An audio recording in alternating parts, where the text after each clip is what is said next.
Hello again, making another video back to my last one here on October 5th. Just been thinking a lot about the pageantry and about the trick, the mind trick that is any assertion of ruling or of jurisdiction, let's say. Someone's going to say, I have jurisdiction. What does that mean? Juris means from the law, and diction is to speak. So it's someone who speaks the law. My word is law. That's a pretty bold statement for someone to make, right?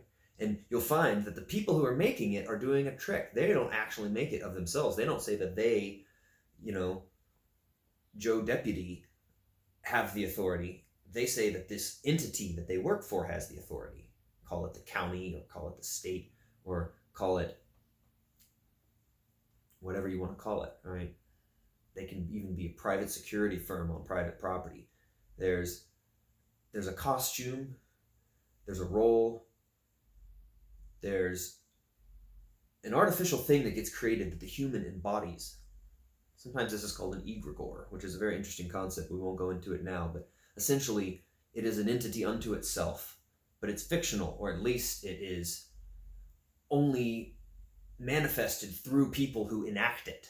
It has to be acted out to exist, but it is acting. That's the thing. These people are actors, and I've been saying that about the politicians. I always loved it in Back to the Future when Doc finds out that Marty's from 1985, and he goes, "Who's the president in 1985?" And he goes, "Ronald Reagan." And he goes, "The actor." It's like, yeah, an actor. I mean, I would say that I used to think that all the presidents were actors. But the more I study the history of it, the more I think that the real acting presidents really came in after Kennedy. All the presidents up until then were politicians. And politicians have to have like some kind of the same skills as actors, but different acting. It's a different thing altogether. But since Kennedy, the presidents all have been puppets. Maybe excepting Trump, but even then, I don't really know. Seems like they're all puppeted by somebody. And they really are doing more acting than anything else. And it's just been such an interesting, in my lifetime, just the trade up, the back and forth between the two styles of the Republicans and the George Bush Sr. and then Clinton, who's smooth and a good talker, and he's kind of an actor. He's also very smart, and he's a statesman, but I mean, the whole Monica Lewinsky, that was a reality TV show, it seemed to me like, and he participated in it. And you could say he didn't have a choice, but it seems to me that when I look at all these people hanging out together, the Clintons and the Bushes and the Trumps and the Epstein and all of this crowd, this is a crowd of people that I don't trust a damn thing they're doing. I'm sorry, I just don't. It's like the WWF fighters or whatever, the WWE wrestlers that fight each other in the ring and make big statements and do big fake elbow drops and stuff, but they all go out to the bar afterwards and hang out. They're just actors, y'all. This is all just acting. It's all theatrics. And I started this video particularly to talk about the courtroom, because this is something that's always bugged me, and I feel like it's really important for people to understand this. The drama that is a courtroom is very powerful. It's a powerful tool over you. And it doesn't just begin with our current legal system. It's like, think about in the Middle Ages and in earlier times, the court was the king's chamber. The court was wherever the powerful nobles were. And there was always there's staging to this theater. And this is something that's important for us to remember when we're redesigning these systems, when we build justice systems that are actually based on peer review law and fair process. We need to redesign the staging, because the staging implies the power structure. Many things I've heard about it being set up like a ship with like the bridge, the gate into the well of the court, which is kind of like entering the officer's deck or something. I don't know if that's really it per se. I know there's a lot of maritime stuff involved in the Admiralty Court, district courts, and all that stuff, but I do feel that the staging is set up with the judge up above you, and the two tables, and the space in between, and the symbols of the wig which I guess they don't wear anymore, but the robes and the gavel, all of this stuff has been programmed into people's brains to signify officialness, authority. And Larkin Rose has plenty to say about the hoax of authority, and it's something that really needs to be understood. Like, I'm looking at this where he says, authority can be summed up as the right to rule. Okay, what else does it mean? You have the right to rule. It's true. And the belief in authority is the idea that some people have the moral right to forcibly control others, and that consequently those others have the moral obligation to obey. Now, this is something that they really press into your minds in the courtroom. You're obliged to obey. Even if you're just in there, you're not on trial. You can't just say, excuse me, I'd like to make a point. The court say, quarter, and then he can throw you out of there, right? You are obliged to obey and submit to this thing because they are the authority. They have jurisdiction according to their system. And of course, if you ask yourself where they got, how did they get that jurisdiction, that becomes an interesting quagmire, a question that essentially they can't answer. And so they always dodge it, and they use a tautology. We have it because we say so, right? They don't really have a source of their authority or their power. They don't cite one. They used to say it was God. Nowadays, that's a less popular answer, and of course, they're really just citing these constitutions, these documents, right? That's what they're claiming their authority is derived from, is this document. But how can they prove that that document has authority? They assigned that document the authority, and they're basing their authority on their assignment. And so see how it's a circular argument? Anyhow, the authority is an illusion, and that's what they want you to feel when you walk into a place like that. The judge has the power to charge people with contempt of court, which basically is a threat of violence against you. If you don't pay, or if you, don't submit to the judge's decision in that room, he can send armed men to either arrest you or take your property or take you to jail, right? That's a threat of violence, coercion, use of force over other people. You're not allowed to do it in your day-to-day life. We're not allowed to do it. I don't just get to suddenly build a courtroom in my room, make a decision, and send my armed servants out to fetch old so-and-so because I have declared, I have ruled that he owes me, and if he doesn't pay, then I'm going to lock him up in my basement and make him do work for my company. That's not cool, right? We all agree that I don't get to do that. You don't get to do that. But this dude in the robes does, with his accomplices in the sheriffs and the bailiffs, and with his accomplices in the law profession, and his accomplices in the legislature, all of the men of government. These are people who are all colluding to maintain this egregore, this myth, this fictional entity, which is no different than a church or a club or a gang. It's a mythical, not mythical, it's a human-created entity maintained by humans, and these men and women all maintain it. And why do they maintain it? Well, it enriches them, gives them a status in the hierarchy of everything, but primarily they're being led to do it for others. This system serves certain people, and it's not us, I assure you. It serves the people who don't ever go into those courtrooms, who don't ever sit there and receive the judgment, right? Who don't face trial, or if they do, it's all rigged in their favor. That's what it's all about. It's all about maintaining the apartheid between nobility, as they used to call themselves, or the upper classes, and the rest of us. And that apartheid is the only way they're able to operate as they do. Because if they didn't have that system to keep us legally in check and under the control of both the mind control of their pageantry and also the physical control of their police and military forces, if they didn't have that separation, then A, we wouldn't tolerate them and we would possibly kill them, but it's not just that. If we intermingled with them and they didn't keep themselves so isolated from the rest of humanity, they might develop a little bit of humanity themselves. And they might not want to take over the world like their evil genius great-grandfather did, right? Because some of these people are young and have different visions for the world. And many of them, I fear, are being coerced into cooperating with, and really, maybe if they're going to do good stuff, it's kind of on a short leash to make sure it doesn't get too radical, to expose the whole thing, right? To take it down so that people can actually flourish. Because this thing is what's keeping people from flourishing. This massive crime organization. The world could be flourishing right now. We could all be living very well and doing just great without destroying the planet. We could all be living in a sustainable way. All of us, every single person alive today could. And probably even room for more. Not that we want to continue to grow until we really understand how balanced we are, but for sure, we don't have to have a genocide to make the world inhabitable again. That's their myth, because they're scared of the numbers we've got. And they're also ashamed of all the wrong they've done, and they want to wipe away the memory of it. All of these deformed people, and I say that with all love and compassion in my heart, but trust me, humanity is being deformed by the toxicity that these criminals have been introducing into our lives, many times on purpose. And if you don't believe me, then just think about mustard gas and sarin gas, and think about Agent Orange, and think about DDT, and think about the things that we know were poisons that were sprayed, and still are. I mean, they're still spraying all sorts of stuff. And that's just one example. We are being dehumanized, both psychologically and physically, by the toxic cloud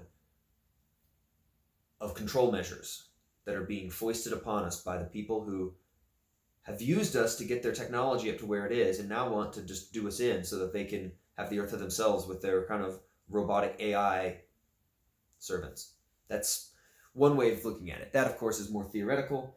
I'm just trying to get down to the why of it. Why all the pageantry? Why do they need these courts? Well, it's because we're educated and we're not as dumb as, and I shouldn't say dumb, we're just not as simple-minded as the peasants of earlier times were. Many people, in spite of their informal education, in spite of lacking formal education, still have a very good worldview because of media, because of the internet. The internet has changed the game, just like the Gutenberg press did. And so we are all relatively well informed, and it's very important for them to maintain our belief in what they're doing as being okay. Sometimes we call this color of law. When the cop pulls you over, I just saw a great video by my buddy David Rodriguez, where he got pulled over, and apparently for not having plates. I didn't get to watch the whole thing. I checked out the last few minutes of the encounter. But just during that time, I just was blown away by how well he dispelled in these people's minds. And it wasn't just that they backed down and let him kind of get away. It was that they understood. He, I think, convinced them that what they were doing was wrong.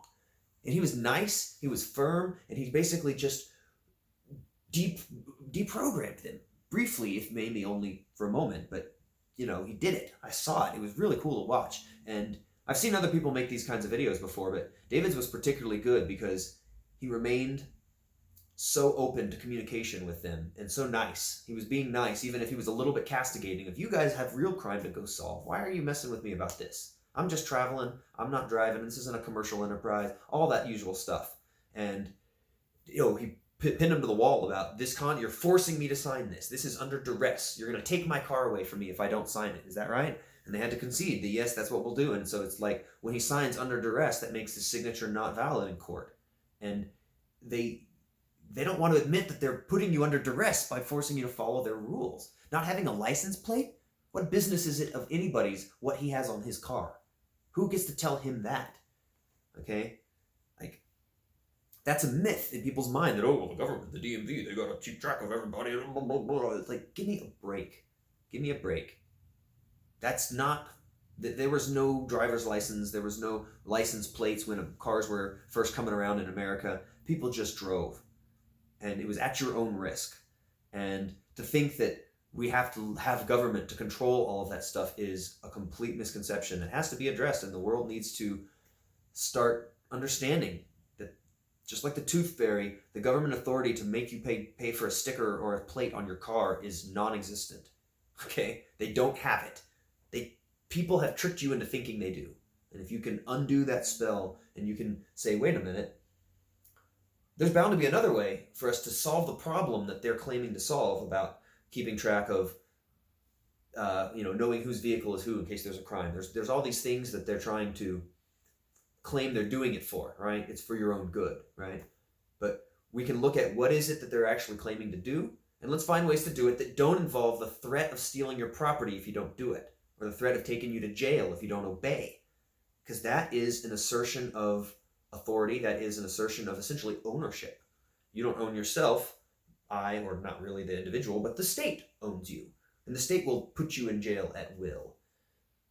Now, there's a whole deep rabbit hole to go down as to the fact that this is actually true and that people have contracted, and their parents before them contracted them to be the property of the state. And by a certain legal perspective, that's true. But that to me is the same thing as arguing that slaves were legal. I don't give a shite about whether it's legal or what law system they're enacting and what they're trying to tell us about the law is. There's only one law, and that is do no harm. That is the non-aggression principle, the golden rule. That is law. Everything else is a subset of that. If there's no victim, there's no crime. If there's coercion, that's the crime. Okay?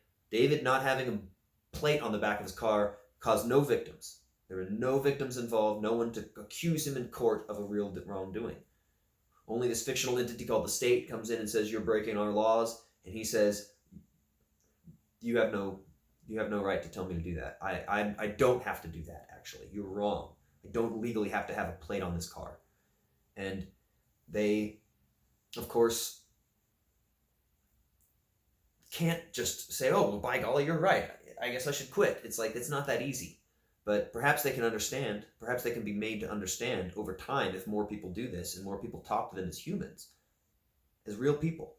Because we're all really just people. Most of the people we see, even the ones doing the jobs that we despise and doing the stuff that we hate them for, or we might be tempted to hate them for, we need to understand that they're just people, and that given different circumstances, we probably could have been friends. It's not them that went wrong. They were led astray by a belief system, by a cult, actually. You might call it a death cult. Some people do.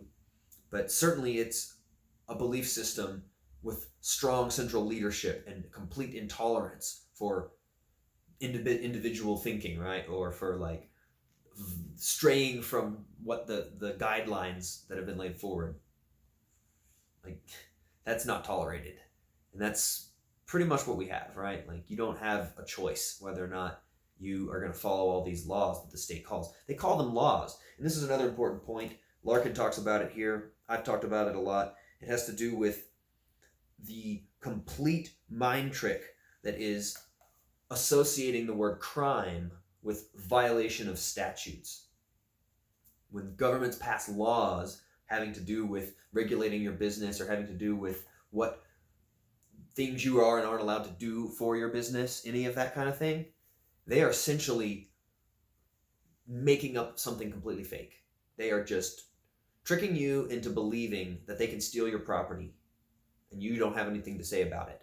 Because of the fact that they made up this rule that they're associating, by using the word crime, they're associating those actions with real crime, with actual victim creating crimes, right? That's not the same word. To say a crime implies a victim. But if you don't stop all the way at the red light, or the stop sign, I should say, or if you don't pay for your registration, or if you don't pay your taxes, those are all considered crimes too. And so they lumped it in with a word that we all react to. And it triggers us emotionally to have a certain reaction. And so unpacking that and decoding what they've done is important. And we need to understand the magic trick, the mind trick that is law. And the solution to it is to understand what we really need. What does humanity, what does society really need when it comes to law enforcement or protection of property and people from aggression? We need to have some sort of system in place to do that, just like we have a fire department in case a fire breaks out. If a gang war breaks out, or if someone is like going around extorting people using violence, we need some system to handle that. And we can create that without creating all of this charade of law and jurisdiction that we're currently living under, as if that's the only way, as if these old documents that laid forth this system is the only thing we get to ever do in life. It's like, we can make up our own rules. That's what the founding fathers did. And they even said in their rules, as per my discussion on the Declaration of Independence the other day, that we have the right to abolish it or change it.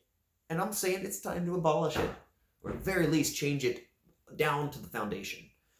But that's the same thing. We need to just do away with that, come up with a better thing. Because I, for one, am sick of good people falling victim to this and having to just really hold themselves back. Most of the good people that I worked with in permaculture were largely held back by these invisible structures, by these basically cartel organizations that hold a monopoly over the rights to build, the rights to do business and to host events, all of this stuff, all of the red tape that bureaucracies put around that is, to me, invalid. Cut right through it and ignore them. Disregard the constabulary. Disregard these like county officials who want to come and tell you what you can do on your land. Don't let them on the land. Don't welcome them onto the property. And if you're worried about them coming, build good fortifications to where they can't easily get in. Okay? Like, I'm not even kidding. Like, we got to start telling these people they're not welcome. And I think that I'm not advocating violence. I'm advocating self-defense if attacked. But don't give them the time of day. They don't have any authority to do anything to you. They just made it up. They just made all that up, man. They're just a bunch of liars and tricksters, just like the bully on the playground that tries to convince everyone that he's the king. And maybe he can push you down if you don't agree, and then you're like, oh, I guess this guy is the king. It's like, it's the same thing. It's just a bunch of children trying to play king of the pile. And I, for one, think we should stop listening to them and stop using their systems. And it's big, we got to stop using their money. We got to stop using their transportation grid and their energy grid and all of this stuff. Maybe we can salvage some of it if we can get them out of the way. But for the most part, we need to redo it all because it's all crap. It's all crap. What's all this driving all these heavy vehicles along the roads? It's like, get some rail going. All the freight. The reason the roads are so expensive to maintain and they do so much damage to our roads and this, like the highways, and they're always rebuilding them, it's because they're running billions of tons of cargo across them. It's like the rails are better designed for heavy cargo. The rail system was demolished so that the car industry could take off, and I think for other reasons too, but it's just like, we could be doing better, folks. And these kind of conversations, they're a little bit, lengthy, and I'm really just trying to get in the flow of getting a set of ideas off my chest and brainstorming a little bit.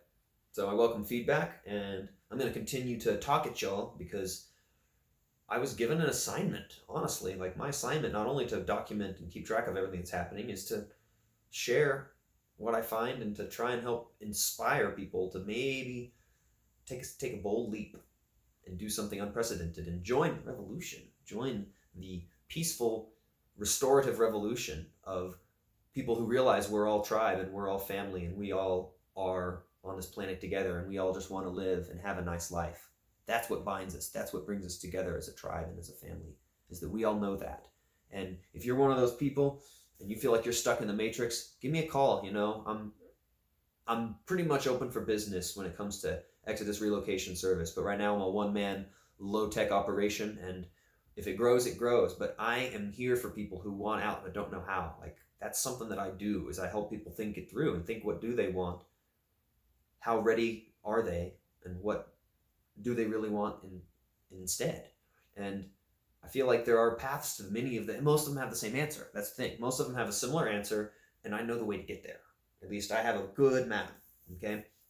And I want to help people do it. I want to have more people join the cause. I want more people to be making their money outside of this system, to be working with their communities, and to be carving out a new niche for themselves in a world of collapsing old stuff. That old system is collapsing under its own weight. We really can't expect it to continue to provide for us. We need to start providing for ourselves in organized ways with our communities and with different communities regionally and even abroad, right? Like, we can still communicate for now.